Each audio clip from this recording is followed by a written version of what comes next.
Attorney Gretel, unsa man kung wala pagyud siya klarong proof, halimbawa si Sarah wa magyud siya iyang duda o suspect siya lang tungod kay sila ra magyud pud duha lagi sa ilang kwarto, dili ba delikado nga mag-akusa dayon siya, like kani ako ang ikaw gyud ang nangawat kay kita ra man duha ana lugar. So dili gina maayo atino nga kanang pag-confront ni Sarah kay wala siya legal basis or wala siya evidence.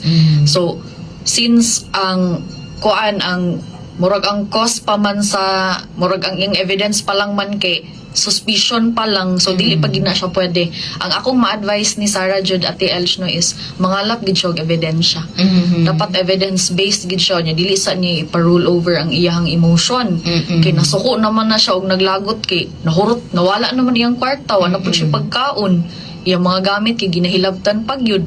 So ako sa iyaha siguro magbutang siya og kuan niya kanang recorder ba kaha. Ana.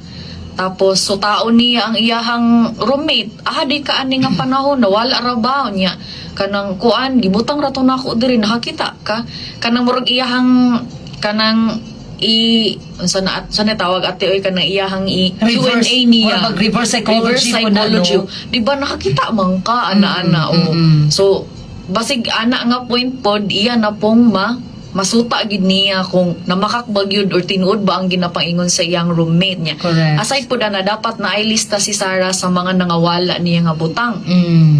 I-indicate niya ang petsa, tapos ang katong amount, syempre kay kwarta man tong nawala, i-indicate niya. Tapos, aside na ate, i-secure niya iyang mga gamit na. So, if nakalak na tong iyahang mga kuan, personal nga properties, unya, naagi hapoy kawat. So, circumstantial evidence na gid na siya nga naagi pagpangawat nga nahitabo. So, aside pa na Ate Elsh no kay dugang pud nako nga dapat likayan niya ang public nga confrontation. Kanang daghang tao makadungog. Yes, labaw na sa online. Agoy. Kay basig i-post niya iyang roommate. Maura ba gyud na kasagara ang gakahitabo karon no? Akong roommate kay hilabtonon ana-ana, iuli na to, ana-ana. Kunya, delikado biya kay na kay under Basig sa ako ang revised penal code ate. Counter ko ani noon, marag na i-counter case na Mahimo ng libel gid ate. Yes, correct. Theft lang. Ang iyang ikuan niya 1 to 6 months pa gid niya daw big Cyber libel. Ilan ba ang cyber libel? Mabot na siya 10 years ate, 15 years, 20 years. So choose your battle wisely gyud. Dapat nga before mo atake naghuna-huna na daan si Sarah. So aside ato no kay syempre sakto tong gibuhat ni Sarah nga nag-report siya sa iyahang landlady.